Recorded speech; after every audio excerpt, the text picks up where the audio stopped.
तेनालीरामा की कहानियां। एक समय की बात है। राजा कृष्णदेव राय विजयनगर में दरबार लगाकर बैठे थे। उसी समय दरबार में एक सुंदर महिला एक बक्सा लेकर आई। उस बक्से में एक मखमली साड़ी थी, जिसे निकालकर वह दरबार में राजा और सभी दरबारियों को दिखाने लगी। साड़ी इतनी सुंदर थी कि जो भी उसे देखता वह हैरान रह जाता। महिला ने राजा से कहा कि वह ऐसी ही सुंदर साड़ी बनाती है। उसके पास कुछ कारीगर हैं जो अपनी गुप्त कलाओं से इस साड़ी की बुनाई करते हैं। उसने राजा से निवेदन किया कि अगर राजा उसे कुछ धन दें तो वह उनके लिए भी ऐसी ही साड़ी बना देगी। राजा कृष्णदेव राय ने महिला की बात मान ली और उसे धन दे दिया। महिला ने साड़ी तैयार करने के लिए 1 साल का समय मांगा।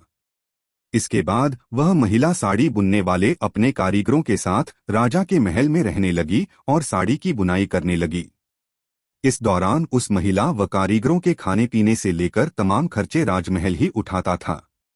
इसी तरह 1 साल का समय निकल गया।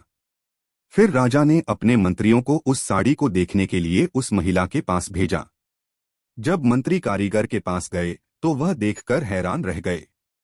वहां 2 कारीगर बिना किसी धागे या कपड़े के कुछ बुन रहे थे। महिला ने बताया कि उसके कारीगर राजा के लिए साड़ी बुन रहे हैं, लेकिन मंत्रियों ने बताया कि उन्हें कोई साड़ी दिखाई नहीं दे रही है। इस पर उस महिला ने कहा कि यह साड़ी सिर्फ वही लोग देख सकते हैं जिनका मन साफ हो और जीवन में उन्होंने कोई पाप न किया हो। महिला की यह बात सुनकर राजा के मंत्री परेशान हो गए।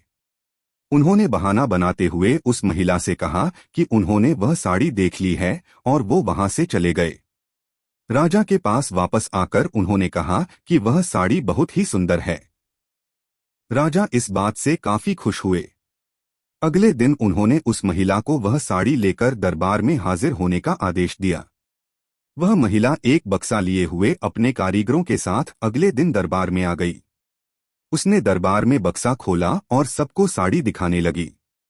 दरबार में बैठे सभी लोग बहुत हैरान थे, क्योंकि राजा समेत किसी भी दरबारी को कोई साड़ी नहीं दिखाई दे रही थी।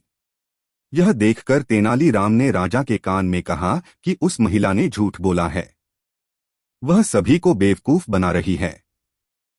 इसके बाद तेनालीराम ने उस महिला से कहा कि उन्हें या दरबार में बैठे किसी भी दरबारी को यह साड़ी दिखाई नहीं दे रही है। तेनालीराम की यह बात सुनकर महिला ने कहा कि यह साड़ी सिर्फ उसी को दिखाई देगी जिसका मन साफ होगा और उसने कोई पाप न किया हो। महिला की इस बात को सुनकर तेनालीराम के मन में एक योजना आई। उन्होंने उस महिला से कहा, राजा चाहते हैं कि तुम खुद उस साड़ी को पहनकर दरबार में आओ और सभी को वह साड़ी दिखाओ। तेनालीराम की यह बात सुनकर वह महिला राजा के सामने माफी मांगने लगी। उसने राजा को सब सच सच बता दिया कि उसने कोई साड़ी नहीं बनाई है। वह सबको मूर्ख बना रही थी। महिला की बात सुनकर राजा को बहुत गुस्सा आया।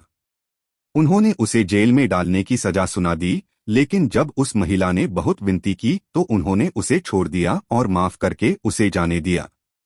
साथ ही राजा ने तेनालीराम की चतुराई की तारीफ भी की। कहानी से सीख, अधिक दिनों तक झूठ या धोखा छिपाया नहीं जा सकता है। एक न एक दिन सच्चाई सबसे सामने आ ही जाती है।